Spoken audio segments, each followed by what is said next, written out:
Olá, queridos! Sejam muito bem-vindos a mais um vídeo desse canal que tem como objetivo deixar você mais tranquila entendendo aquilo que sente.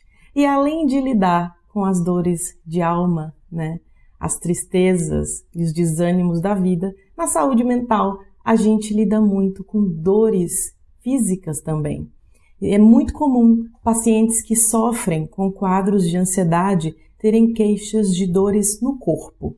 E eu vou explicar para vocês hoje 5 tipos de dor muito comuns, de dores muito comuns em quadros de ansiedade. A última delas, uma das que mais causa sofrimento, das quais a gente mais conversa em consulta e que eu vou esclarecer para vocês hoje. Se você não está inscrito nesse canal, clica no botão vermelho, ativa o sino das notificações enquanto o Bruno vai rodar a vinheta.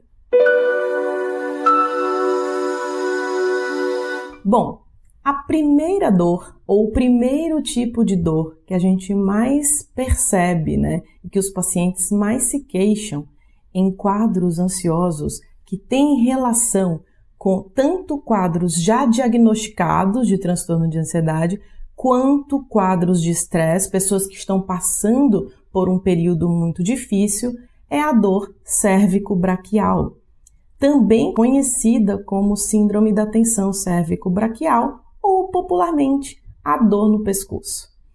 Essa dor eu já falei para vocês num vídeo que eu dei 7 dicas para melhora de ansiedade. Se você não viu, clica aqui no card depois para assistir. É uma dor aqui no pescoço muito incômoda que pode irradiar para a região dos ombros e até para os braços, com um formigamento, que incomoda muito quem sente, porque a pessoa começa a formigar e começa a ficar incomodada achando que outra coisa está acontecendo. E vocês sabem que muitas pessoas que sofrem com transtorno de ansiedade têm uma hipervigilância dos sintomas. Ela percebe tudo o que acontece e ainda tem um pensamento catastrófico, um pensamento de piora. E aí você imagina um formigamento que pode irradiar para os braços, a pessoa já pensa que é AVC ou que está tendo um infarto se for mais concentrado em braço esquerdo. Isso é muito comum. Também é comum nesse tipo de dor a pessoa perceber pontos, nódulos musculares que apertando geram essas sensações, que você percebe que ali é uma região de dor maior, onde se concentra esse nódulo. E aí, nessas situações, a pessoa também pode ter uma irradiação de dor para o meio das costas, para esse grupo muscular que fica na região central. E é muito incômodo, porque normalmente também está associada a uma postura contra a dor, que a gente chama de postura antálgica, Aí a pessoa começa a sentar de um jeito para aliviar a dor, começa a sentar de uma forma que possa não sentir a dor e começa a piorar a dor porque aumenta a tensão muscular. E, consequentemente, ela vai ficando pior. Isso é importante porque tem relação com o estado de tensão. O estado de tensão, especialmente em quadros de ansiedade generalizada, que tem como uma das principais características a preocupação permanente. E aí esse estado de tensão altera completamente o músculo esquelético e gera esse tipo de coisa. A segunda dor associada, inclusive que está linkada a essa primeira que eu falei, é a cefaleia tensional.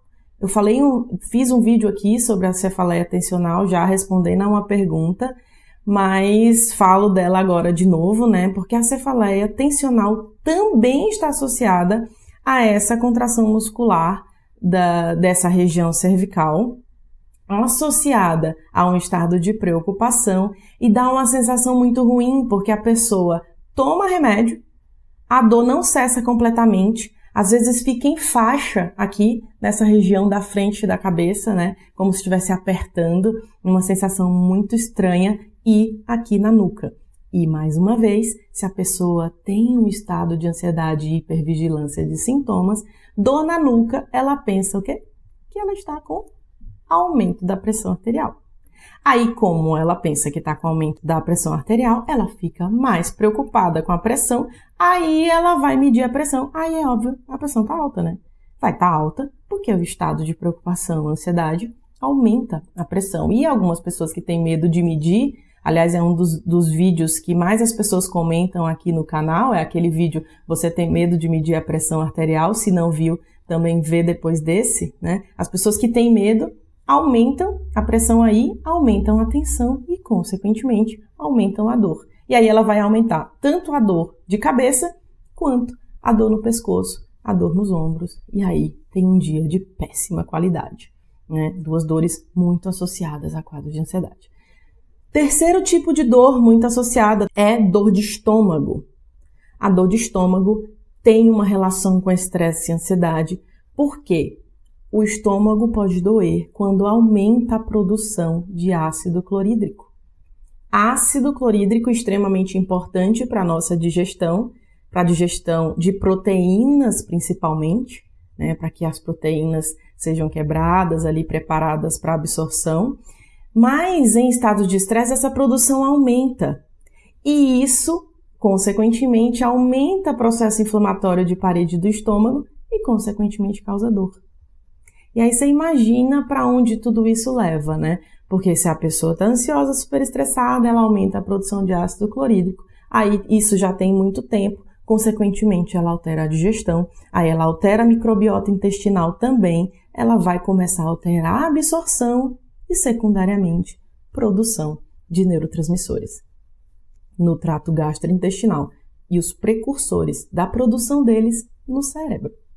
Quando eu falo para vocês que saúde mental é corpo inteiro e não do pescoço para cima, é por tudo isso. Porque tem uma relação com o corpo todo, né? Com todas as manifestações que a gente tem. Então, bem comum, dor de estômago também.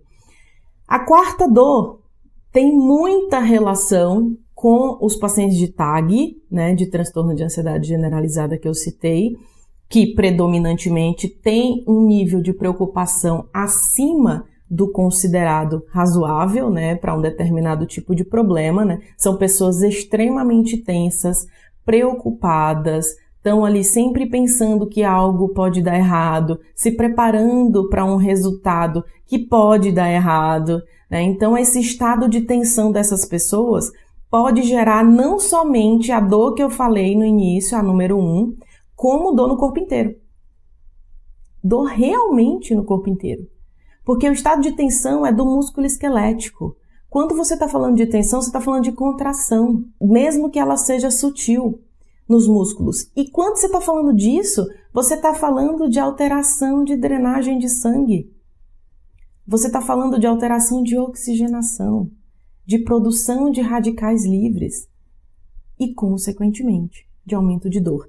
Aí a pessoa pensa de cara, porque ela põe no Google, e ela pensa, dor no corpo inteiro, aparece lá o quê? Fibromialgia. Claro que é fibromialgia, eu tenho dor no meu corpo inteiro. E não necessariamente é fibromialgia, tá? Pode ser? Pode. A pessoa pode ter transtorno de ansiedade e fibromialgia? Pode. Pode ter só ansiedade e dor no corpo sem ser fibromialgia? Pode. E também ela pode ter um quadro de ansiedade posterior ao diagnóstico de fibromialgia, secundário à história de dor, porque quanto mais dor uma pessoa tem, mais ela produz dopamina e noradrenalina focada naquela dor. Consequentemente, ela vai ficar mais ansiosa. Mas o tratamento da fibro tem modulação de neurotransmissor? Tem, mas também tem uma preocupação com produção de energia de mitocôndria, né? Um resgate dessa saúde mitocondrial, produção de oxigênio, de nutrientes ali para a saúde celular. Mas uma coisa pode andar junto e pode ser separada da outra. Então é preciso que se exclua isso, para não ficar todo mundo que acha que tem dor no corpo inteiro é porque tem fibromialgia, tá bom? E o último tipo de dor, que é o quinto tipo, é uma das dores que mais causa sofrimento, que eu já falei aqui no vídeo que eu falei de palpitação e ansiedade, né, a batedeira no peito, eu expliquei sobre ela, que é a dor torácica. E por que é das que causa mais sofrimento? Porque uma pessoa que tem dor torácica, a primeira coisa que ela pensa é que ela tá infartando, que ela com angina, né? E, obviamente, tem que se excluir causa cardíaca em dor no peito. Sempre. Mas o que acontece em quadros ansiosos? As pessoas fazem muitos e muitos exames, mesmo que a possibilidade de doença cardíaca já tenha cessado, né? Já fez tudo que tinha que fazer, não é seu coração, não é isso, e a pessoa tende a fazer uma série de exames, né? Inclusive, esse é um dos motivos pelos quais os quadros ansiosos têm um alto gasto, né? Quando a gente vai pensar nas contas de saúde, nos estudos sobre isso, alto gasto no sistema de saúde por conta da quantidade de exames que fazem para confirmar diagnóstico, por dúvida, pela angústia, né, que o próprio paciente sente, pela preocupação de estar com uma coisa mais grave. Mas essa dor no peito, depois que se exclui causa cardíaca, precisa ser tratada a ansiedade, porque gera tensão, contração muscular, alteração inclusive de postura, e essas contrações, né, com essa subida de noradrenalina dos quadros ansiosos, faz com que isso aconteça. E aí, quando você trata, quando você pratica exercício físico, quando você medita, quando você melhora a sua alimentação, tudo isso tem a ver com melhora de ansiedade, né? Quem lê o livro Ansiedade Controlada sabe disso, né? Tá aqui abaixo desse vídeo. Você vai ver que isso melhora. Você percebe que muitas vezes você está com uma angústia, um aperto no peito, e você resolve o problema que está te angustiando e aquela dor passa. Dor de infarto, de angina, não se comporta da mesma forma da dor dos quadros ansiosos, certo?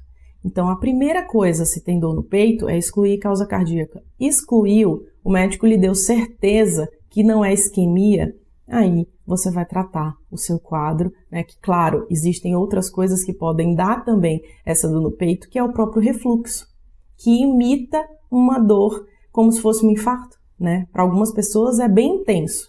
E aí você pensa, né? Pô, mas você falou que os quadros ansiosos podem ter dor de estômago. Então a pessoa também tem a possibilidade de ter refluxo? Tem sim. E aí ela pode estar com dor torácica do refluxo, mas ela também pode estar com dor torácica da ansiedade. Pois é. Por isso que é um assunto complexo, que tem que tratar tudo e tem que pensar em tudo no corpo todo. Certo? Esses são os 5 tipos de dores muito comuns em quadros ansiosos. Eu vou repetir, que é síndrome da tensão cervical ou síndrome cérvico-braquial, né? Essa dor aqui na região pescoço, ombro e que pode irradiar para braços e costas. Dores de cabeça, prevalentemente cefaleia tensional. Dor no estômago, dores difusas que se confundem com fibromialgia e a dor no peito, certo? Se você não está inscrito nesse canal ainda, clica aí no botão vermelho, ativa o sino das notificações, dá uma olhada nos outros vídeos que eu citei aqui, que eu já fiz, que podem ser dúvidas suas, e eu te aguardo no nosso próximo vídeo. Até lá!